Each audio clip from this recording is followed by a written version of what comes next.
Hello everyone, welcome back to Simple Civil Tamil. இந்த செஷனில் நம்ம IS classification of soil system பார்க்கலாம். ஓகேங்களா, இது நமக்கு மொத்தமே 3 டைப் தான் இருக்குது. ஒன்று coarse grained soil, 2 fine grained soil, 3 highly organic soil. But mostly highly organic soil நமக்கு கேட்க மாட்டாங்க.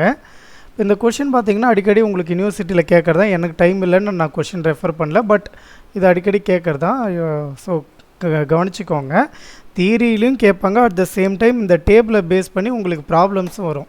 ப்ராப்ளம்ஸ் வந்தால் 2 நிமிஷத்துலேயே நீங்கள் சம்ம தூக்கி சால்வ் பண்ணிடலாம். இந்த டேபிள் நீங்கள் கிளியராக மெமரி பண்ணியிருந்தீங்கன்னா உங்களுக்கு ப்ராப்ளம்ஸ் கேட்டாங்கன்னா ஒரு 2 மினிட்ஸ்லேயே இந்த சம்மை அட்டன் பண்ணி க்ளோஸ் பண்ணிடலாம். அவ்வளோ ஈஸியானது தான். பட் இதை நீங்கள் ஃபுல்லாக பைகாட் பண்ணணும்.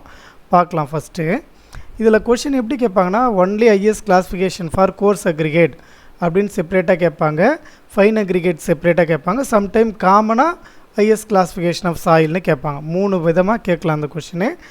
அது மாதிரி கேட்டிருக்காங்க. ஸோ எப்படி கேட்டாலும் ஆன்சர் பண்ணுற மாதிரி படிச்சுக்கோங்க. ஓகேங்களா, ஃபஸ்ட் ஒன் பார்த்துக்கலாம். Coarse grained soil.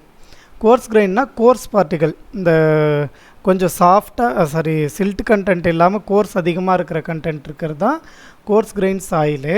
Course grain சாயில்னு எதை வச்சு சொல்லுவோன்னா, more than half of material is larger than 75 micron. அதாவது 75 மைக்ரான் சீவ் அனாலிசிஸ்னு ஒன்று பார்ப்போம். அது என்னென்னா ஜலிக்கிறது தான், ஜல்லடை போட்டு ஜலிக்கிறது சாயில். அது ஒவ்வொரு சைஸில் ட்ரெயின் ஆகி வரும். அதில் 75 மைக்ரானை விட மைக்ரானில் சீவ் ஆகிறது பார்த்திங்கன்னா உங்களுக்கு மோர் தென், அதாவது ஹாஃப் ஆஃப் த மெட்டீரியலாக 50% மேலே 75 மைக்ரானில் இருந்ததுன்னா அது கோர்ஸ் கிரைன்ட் சாயில்னு சொல்லுவோம். ஓகேங்களா, இப்போ அதில் இன்டெப்த்தாக போனோன்னா நமக்கு கிராவல், கோர்ஸ் கிரைன் சாயிலே கிராவல் தான் mostly, but gravel plus sand ரெண்டுமே இருக்கும்.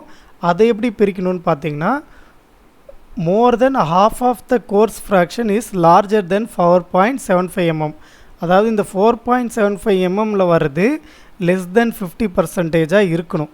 இல்லைனா இதில் ட்ரெயின் ஆகிருக்கிறது லெஸ் தென் 50%, இல்லைனாக்கா அது அதிகமாக, இது லெஸ் தென்னாக இருந்தாவே ஆட்டோமேட்டிக்காக பெரிய பார்ட்டிக்கல் வந்து அதிகமாக இருக்குன்னு அர்த்தம். ஸோ அதை வந்து கிராவல் ஜீன்னு நம்ம பேர் கொடுக்கலாம். இஃப் சப்போஸ் அது இதுவே லெஸ் தென் 50% கம்மியாக இருக்குது அப்படின்னா, அதாவது smaller than 50%, of of the coarse fraction is smaller than 4.75. உங்களுக்கு இதில் ட்ரெயினாக இருக்கிறதே 50%க்கு மேலே இருக்குன்னா அது சாண்டு பார்ட்டிக்கல்னு சொல்லுவோம். ஸோ இது கோர்ஸ் பார்ட்டிக்கல்னால் 50%-ஐ விட இதில் ட்ரெயின் ஆகிறது கம்மியாக இருக்கணும், இதில் ட்ரெயின் ஆகிறது அதிகமாக இருக்கணும். ஸோ ரெண்டுத்துக்கும் கன்ஃபியூஸ் பண்ணிக்காதீங்க. மணல் கொஞ்சம் சாஃப்டாக இருக்கும், இதுவே கப்பி மணல் அதெல்லாம் வந்து கொஞ்சம் ஹார்டாக இருக்கும் இல்லையா. ஹார்டாக இருக்கிறதுலாம் அதிகமாக இருக்கணும், அதாவது கோர்ஸ் அக்ரிகேட் அதிகமாக இருக்கணும். அப்படின்னா 4.7 mmல வேல்யூ வரும்போது கம்மியாக இருக்கணும், இதில் அதிகமாக இருக்கணும். ஓகேங்களா, இப்போ இதுக்குள்ளே 2 டிவிஷன் இருக்குது. அது என்னென்னு பார்க்கலாம். ஃபஸ்ட்டு ஒன் பார்த்திங்கன்னா வெல் கிரேடட் சாயில், அதாவது clean gravel, fine less than 5% இருக்கும். ஸோ இதை நீங்கள் ரொம்ப பெருசாக கன்சிடர் பண்ணிக்கணும்னு இல்லை. என்ன கிரேட் சாயில்னு கிராவல்னு பார்த்தீங்கன்னா வெல் கிரேடட் கிராவல். அதுக்கு என்னென்னா சியூவோட வேல்யூ கிரேட்டர் தென் 4. சியூன்னா என்னென்னு பார்த்தீங்கன்னா யூனிஃபார்மிட்டி கோஎஃபிஷியன்ட். ஓகேங்களா, அதே மாதிரி சிசின்றது என்னென்னு பார்த்தீங்கன்னா கோஎஃபிஷியன்ட் ஆஃப் கர்வேச்சர்னு சொல்லுவோம். இந்த 2 வேல்யூ தான் மோஸ்ட்லி நீங்கள் பார்க்குற மாதிரி இருக்கும். இந்த வேல்யூ பார்த்திங்கனாக்க சியூ வேல்யூ 4 விட அதிகமாக இருக்குது. அதாவது முதல்ல இதை பார்க்கணும், அதுக்கடுத்து கிராவலாக சேண்டான்னு பார்க்கணும், சேண்டில் இந்த இதை பார்க்கணும். சியூ வேல்யூ கிரேட்டர் தென் 4 இருக்கணும், சிசியோட வேல்யூ 1 to 3 இருக்கணும். அப்படி இருந்தால் அது வெல் கிரேடட் கிராவல், அதோட சிம்பிள் GWன்னு கொடுக்கலாம். ஓகேங்களா, புவர்லி கிரேடட் கிராவல்னாக்க இதில் எதுவுமே மீட் ஆகலை, இந்த 2 கண்டிஷனும் ஆகலைனாக்கா அது poorly graded. G stands for gravel, P stands for poor. ஓகேவா, இந்த W வந்து வெல்லுக்கு, ஜி வந்து கிராவலுக்கு. ஓகேவா, அது ஈஸியாக சிம்பிள் ஞாபகம் வச்சுக்கோங்க. 2 மார்க்கில் அடிக்கடி இது மாதிரி கேட்பாங்க. புவர்லி கிரேடட் கிராவலை எப்படி நீங்கள் நொட்டேஷன் கொடுப்பீங்க, ஜிபியா அது மாதிரி கேட்பாங்க. அதெல்லாம் 2 மார்க்ஸ்லேயும் அடிக்கடி வர்றது தான். ஸோ கரெக்டாக அண்டர்ஸ்டாண்ட் பண்ணிக்கோங்க. அந்த பேரை வச்சே நம்ம ஈஸியாக நேம் கொடுத்துக்கலாம். ஓகே, நெக்ஸ்ட்டு இதுலேயே gravel with appreciable amount fines less more then 12%. So இது கூட நீங்கள் கன்சிடர் பண்ணிக்கணும்னு அவசியம் இல்லை. அட்டர்பர்க் லிமிட்ஸு ஐபியோட வேல்யூ லெஸ் தென் 4% இருந்தால் அது சில்ட்டி கிராவலு. அதை இதுவே 7 அதாவது கிரேட்டர் தென் 7 இருந்ததுன்னா அது கிளேய் கிராவல். சில்ட்டி கிராவலுக்கு ஜிஎம்மு, கிளேய் கிராவலுக்கு ஜிசி. சில்ட்டிக்கு மட்டும்தான் எம்முன்னு சொல்லுவோம், மற்றபடி கிளேய்க்கு சி தான். ஓகேங்களா, கிளே சி ரெண்டு மேட்ச் ஆகிடும். இங்கே பூவர் பி, வெல்லு டபிள்யூ, இது மட்டும் கொஞ்சம் மாறும், அதை ஞாபகம் வச்சுக்கோங்க. Right, okay. இன்கேஸ் ஒரு வேளை வேல்யூ 4 to 7 வந்துச்சுன்னா இது ரெண்டில் எதுவாக வேணாலும் இருக்கலாம் அப்படின்னு எழுதிடணும் நம்ம ரிசல்ட்டு. நெக்ஸ்ட்டு சாண்டுக்கு வரலாம். சாண்டுக்குமே வெல் கிரேடட் சாண்டுக்கு சிஇயோட வேல்யூ கிரேட்டர் தென் 6 இருக்கணும், சிசியோட வேல்யூ 1 3 இருக்கணும். ஃபஸ்ட்டு கிராவலாக இருக்கணும், அடுத்து அது சாண்டில் வரணும், அதுக்கப்புறம் தான் இந்த கண்டிஷன் பார்க்கணும். நேராக இதை பார்த்துட்டு இது தானே அப்படின்னு ஃபிக்ஸ் பண்ணிடக்கூடாது. அதனால் பார்த்து கரெக்டாக பார்த்துக்கோங்க. நெக்ஸ்ட்டு இதில் எதுவுமே மீட் ஆகலைன்னா அது poorly graded. So sand well கிரேடுன்றதால டபிள்யூ, சாண்டு பூவர்லி கிரேடுன்றதால பி. அதே மாதிரி சில்ட்டிக்கு Atterberg limit IP less than 4 இருந்தால் சேம் மேலே இருக்கிற அதே கண்டிஷன் தான். பட் இது சாண்டுக்கு, இது கிராவலுக்கு. ஸோ நீங்கள் இது ஒன்று படிச்சிட்டிங்கனாவே அதை பேஸ் பண்ணி இதை எழுதிடலாம். ஓகேங்களா, ரொம்ப சிம்பிள் தான். இப்போ ஐபி லெஸ் தென் 4 இருந்ததுனாக்க எஸ்எம்மு, ஸோ கிரேட்டர் தென் 7 இருந்தால் எஸ்இ, 4 to 7 இருந்தால் அது ரெண்டுமே இருக்கும், ரெண்டில் எது வேணாலும் இருக்குன்னு ரிசல்ட் எழுதலாம். ஓகேங்களா, இது வந்து கோர்ஸ் கிரெயின் சாயிலுக்கு. ஸோ இது நான் ஒன்றும் அவ்வளோ உங்களுக்கு எக்ஸ்பிளைன் பண்ணலை. நெக்ஸ்ட்டு இந்த டேபிள் கீழே இருக்கிறது பார்க்கலாம்.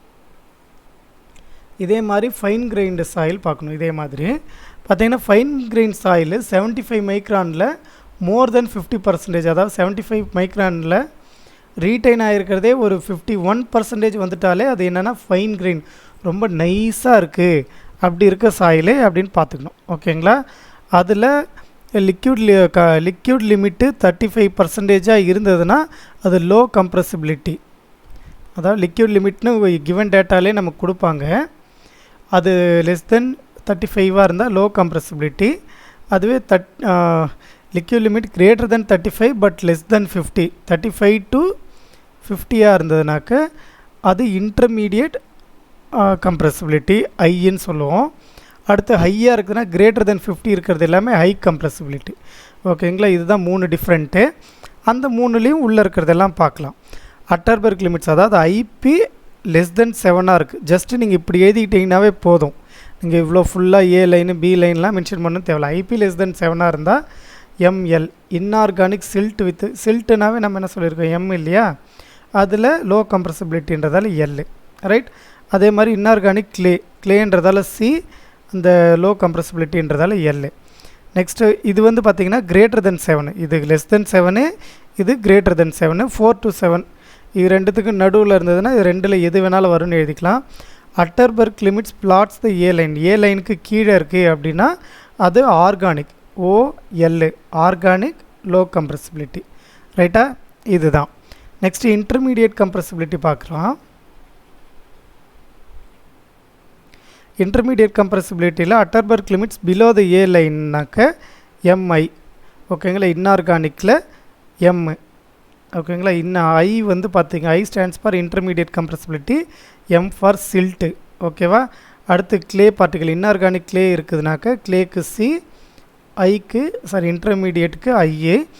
அது limits plot above the A line, A லைனுக்கு மேலே இருந்தால் இது. Next below the A line. ஓகேங்களா, ஸோ இது ரெண்டும் கன்ஃபியூஸ் பண்ணிக்காதீங்க. ஆர்கானிக் பர்சன்டேஜ் பார்த்துட்டு தான் இதுக்குள்ளே வரணும். ஓகேவா, ஸோ அப்போது இது organic silt OI. Right, next high கம்ப்ரெசிபிலிட்டியில் பார்க்கலாம். Atterberg limits below the A line, above the A line, below the A line. So இது பார்த்திங்கன்னா இதில் இன்ஆர்கானிக் வந்து அதே மாதிரி எம்மு, ஹை கம்ப்ரெசிபிலிட்டின்றதால ஹெச்சு. இன்ஆர்கானிக் கிளேக்கு சி, ஹை கம்ப்ரெசிபிலிட்டிக்கு ஹெச். அதே மாதிரி ஆர்கானிக்ன்றதால ஓ, இது H, high compressibility. Next organic, highly organic சாயிலே அப்படின்னா இந்த கார்டனுக்குலாம் யூஸ் பண்ணுவோம்ல, அது மாதிரி ரொம்ப ஆர்கானிக்காக இருக்கிறது ஹைலி ஆர்கானிக் சாயில். அதை பிட்டு இல்லை பீட்டுன்னு சொல்லுவோம். Peat and peat and other highly organic soils தான் வந்து இதில் வரும். இன்ஃபேக்ட் அது சாயில் கணக்கிலே வராது, இருந்தாலும் அது சாயில் இதில் கிளாஸிஃபை பண்ணியிருக்காங்க. இதுதான் சாயில் கிளாஸிஃபிகேஷன். இதுவுமே இம்பார்ட்டன்ட் கொஷின் தான். அண்ட் இதை பேஸ் பண்ணி ப்ராப்ளம்ஸ் வரும். அது ரொம்ப ரொம்ப ரொம்ப ஈஸியாக இருக்கும். நீங்கள் இதை சால்வ் பண்ண இதை நீங்கள் மெமரி பண்ணிட்டீங்கனாவே இதை பேஸ் பண்ணி நீங்கள் அதை எழுதிடலாம். ஓகேங்களா? தேங்க்யூ.